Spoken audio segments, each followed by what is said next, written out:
Fire. And this is, yes, day 5 of Black Inventors.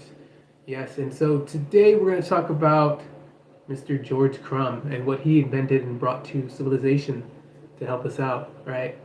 And yeah, this information is just cool information to learn. I'm glad to learn it myself, glad to share it with you guys. And again, my name is Antonio V. Miles. So let's get right into George Crum and what he invented. But let's first start with where he was born. He was born in 1824 in Saratoga Lake, New York. His mother was a Native American, and his father was an African American black man, right? Um, as a youth, he worked as a guide in the, I believe it's pronounced Adirondack Mountains. Correct me if that's wrong, please. And he was an Indian trader. And so I was looking this up. I was trying to figure out what is an Indian trader? What does that mean? And so from what I was able to find out, what that means is like, so there's people between like the colonizers and the Native Americans, the indigenous. And so there'd be a mediator between the two that would help negotiate the deals. And so that's what George Crum did as a youth. And I guess this it makes sense because if his mom was a Native American and indigenous, then he would know some of the culture, some of the things like that, and be able to speak with them and communicate with them and the Americans. So he did that as a youth. Very interesting, I thought. Don't you guys agree? Pretty cool, right? By 1853, he became a chef at the Saratoga Springs Moon Lake Lodge. Big, a lot of tongue twisting words in that one. La la la la la. But he became a chef for that restaurant, and one of their most popular menu items on the menu, the for that lodge, was fried potatoes, French fried potatoes. And what that means for them, I guess you can almost think like French fries, right? I guess you can think about it. But the way they described it was a potato cut long ways, lightly fried. I guess French fries, right? That's what it sounds like.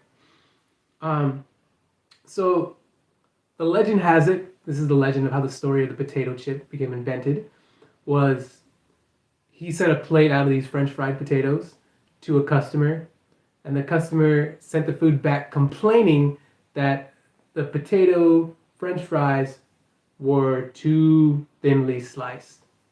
And so this is where the beauty comes in from the whole, how things are created, how things happen, how magic happens, right? And so what happens is that he, out of spite and anger, he's like, this is not cut thin enough. So he he cuts them as thin as he possibly can, and then fries them till they're more crispy, right? And then he sends it back out, thinking that they're not gonna like it. And what happens is that the customer loves it. He loves these new French fries or potato chips. And what happens is that these new type of chips, these potato chips, start to become one of the most popular items on the menu at the lodge, which is kind of cool. And it's kind of cool when you create something out of something and people like it. It's like turning something negative into positive alchemy. It's really cool how that happened for him. And so by 1860, he opened his own restaurant and he called it Crum's House with a B. And I thought that was pretty creative, especially for someone who made chips, all the crumbs and all that stuff. So that's super cool. Also using his last name. And he dealt with high-end customers and clients real near Saratoga Lake. Unfortunately, like a lot of these stories, he never, well, some stories they did, some stories they didn't, but unfortunately he never patented the design, the invention, his creation of the potato chip.